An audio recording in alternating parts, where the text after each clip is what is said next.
Rendre ministère, ça commence d'abord par le fait d'avoir une intimité avec le Saint-Esprit. Et je pense que c'est l'une des choses qu'on ne nous a pas dit. Moi, j'ai découvert ça seul. On m'a pas enseigné ça au départ. Genre, tu commences le ministère, dépend du Saint-Esprit. On m'a dit jeûne, prie, médite. Tu peux jeûner, prier, méditer dans la chaîne. C'est pas parce que tu fais ça que ça veut dire que tu es en train de faire ce que tu veux. Tu peux faire le ministère et puis être en train de faire tout sauf la volonté de Dieu. S'il y a une chose pour laquelle tu dois tout donner, c'est dépendre du Saint-Esprit. Mais dépendre du Saint-Esprit, être capable de vraiment dépendre du Saint-Esprit, va dépendre de l'état de ton cœur. La parabole du semeur.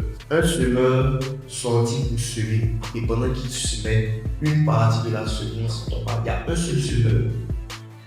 Il y a une seule semence. C'est la même semence semée par le même semeur qui est tombée sur différents types de terre. Il y a eu 4 résultats différents, pas en fonction du semeur, pas en fonction de la semence, mais en fonction de la terre. Souvent, on pense que la qualité du prédicateur va déterminer la qualité du peuple. C'est faux. C'est la qualité du cœur du peuple qui détermine le résultat.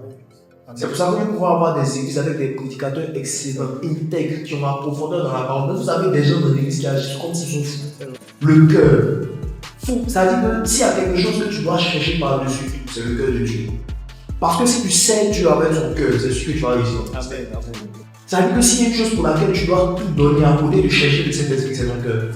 Parce que tu peux chercher le Saint-Esprit avec un mauvais cœur. Parce que tu veux te servir de lui pour faire ce que ton cœur veut faire. Donc le Saint-Esprit lui-même, il est impuissant si ton cœur est mauvais. Parce que le Saint-Esprit n'est pas un tyran. Il demande ta permission. Et c'est ce que tu lui permets de faire. C'est ça qu'il va faire avec toi. Donc si ton cœur est mauvais, le Saint-Esprit ne peut pas faire beaucoup de choses avec toi.